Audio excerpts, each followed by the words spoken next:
किबरिया साहिब जमाल आ गए हबीब किबरिया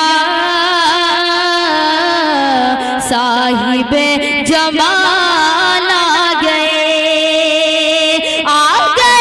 हबीब किबरिया साहिब जमाल आ गए।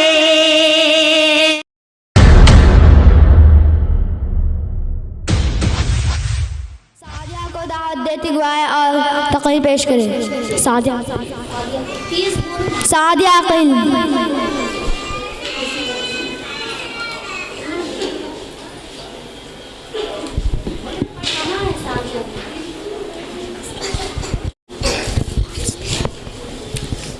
अस्सलामु अलैकुम व रहमतुल्लाहि व बरकातुहू।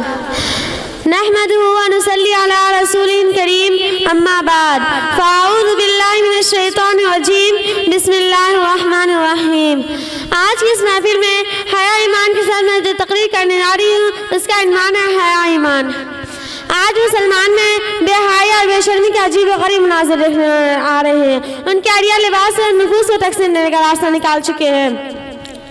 प्यारे नबी सल्लल्लाहु अलैहि वसल्लम ने हदीस शरीफ में इरशाद फरमाया कि बिलाशुबा हया ईमान दोनों साथी है, जब में से एक उठाया जाता है तो दूसरा भी उठ जाता है। हया ईमान दोनों लाज़िम मलज़ूम है, या तो दोनों रुखसत हो जाएंगे। आज मुसलमान में बेहयाई और बेशर्मी के अजीब व गरीब मनाज़िर देखने आ रहे हैं। उसके नतीजे में तरह तरह के खालफात मुसलमान में दर आई है। दीनी मजहब से दूरी आ गई, अखलाक और तहजीब से आरी हो गई, फिक्र आवारगी और रौबे के दौर में बह गए, अबाहतों पसंदी व अनार की नालामत बन गई, बेदीनी व इत्क़दारी उनका तरह इम्तियाज हो गया।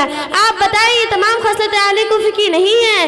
क्या बेहया बेशरम मोमिन हो सकता है? क्या तहजीब अखलाक से आ रही होना मुसलमान की सिफत है? क्या बेशर्मी अखलाक से आ रही होना मुसलमान की सिफत है? क्या बेदीनी व इत्क़दारी कामिल मोमिन मोमिना की अलामत है? ये तमाम चीज़ें अखलाक रज़ला और सफ़ात ज़िम्मे कुफ़ार की अलामत है, यहूद नसार की अलामत है, मुशरिकीन की अलामत है। इन सब तमाम खसलतों का मंशा बुनियाद बेहयाई और बेशर्मी की एक खास अलामत है। ये तमाम चीज़ें अहले कुफ्र के देखा देखी मुसलमान में भी रिवाज पा गई है। इस तरह के आदात के हामिल मुसलमान कामिल मुसलमान नहीं हो सकते। ये लोग मुसलमान औरतों को पर्दे से निकाल कर बेहयाई की प्लेटफॉर्म पे लाने की कोशिश में लगे हुए हैं। याद रखो ऐसे मुसलमान आका नामनी मोहम्मद रसूलुल्लाह सल्लल्लाहु अलैहि वसल्लम से इत्तिबा से ज़्यादा यहूद नसार के अहवाल आदात को अपनाए हुए हैं। ये लोग मुसलमान औरतों को पर्दे से निकाल कर बेहयाई के प्लेटफॉर्म पे लाने की कोशिश में लगे हुए हैं। आखिर में रसूलुल्लाह सल्लल्लाहु अलैहि वसल्लम का इरशाद कितना बढ़क है कि हया ईमान दोनों साथी है, जब में से एक उठाया जाता है तो दूसरा भी उठ जाता है। इन्हीं चंद बातों पे मैं अपनी तकरीर ख़त्म करती हूँ। वमा अलैना इल्लल बलागुल मुबीन। अगर हमारी वीडियो अच्छी लगी तो हसनैन उर्दू मीडिया को लाइक करें, कमेंट करें, शेयर करें और सब्सक्राइब करना बिल्कुल ना भूलें।